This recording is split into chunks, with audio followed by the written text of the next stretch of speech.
I am going to show you the plagiarism detection test for 2 paragraphs of the same e-content of this module. And we will also discuss how similarity check is done by few of these softwares. So the very first software that we will see is Prepost SEO. Prepost SEO, it is available online without any cost, and it gives Google Chrome extension as an additional feature. So if you are using Google Chrome as a web browser, you can add this tool to your extension bar and it will ease your access.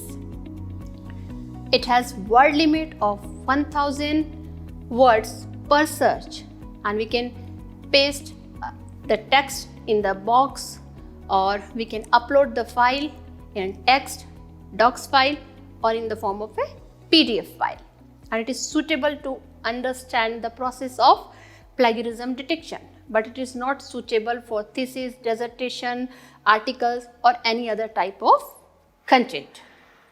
So as you can see in the image, a plagiarism report generated by Prepost SEO on the first 2 paragraphs of the e-content of this module. It's showing the 100% unique content and 0% plagiarism. And why it is showing? Because Prepost SEO has got word limit of 1000 words per search. So because it has a limited database coverage, so it's showing the 100% unique content and 0% plagiarism. Next is DupliChecker. It is web-based freemium application for plagiarism detection with 1000 word limit per search, and it is a free version.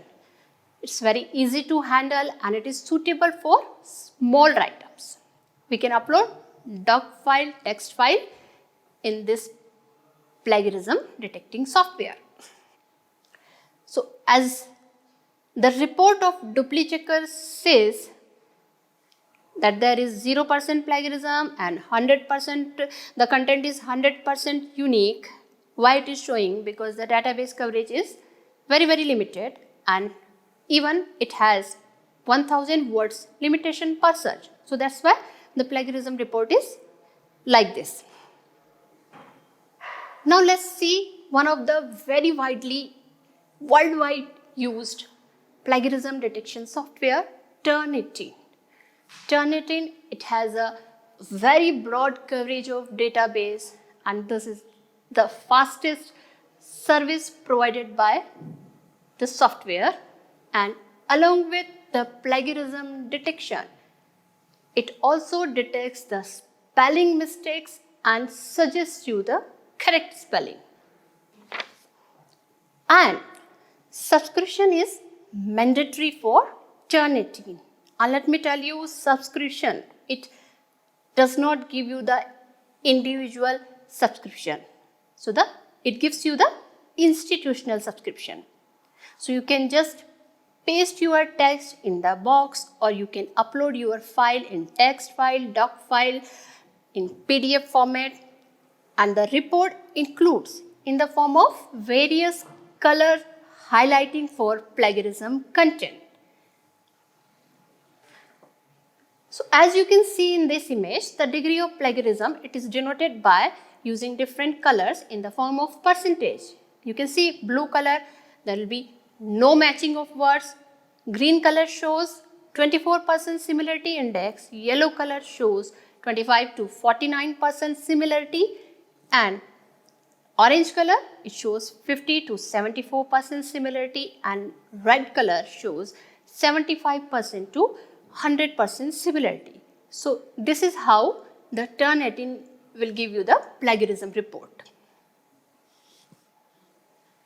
Now let's see the type of plagiarism detected by different mechanism. That means which type of plagiarism is detected by which type of algorithm. For example, copy and paste plagiarism, this can be checked by substring matching, fingerprinting, bag of words analysis, as well as stylometry. And you can also see the idea plagiarism.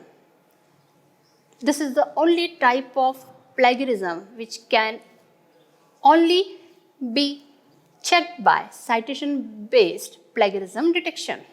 So this image shows that what type of plagiarism can be detected by what type of algorithm.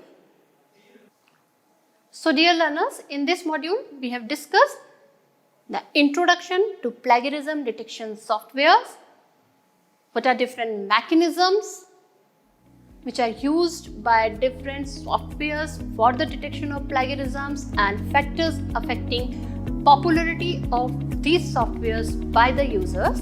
And we have also discussed few plagiarism detecting softwares and how they generate report of plagiarism. Stay tuned for more lessons and happy learning.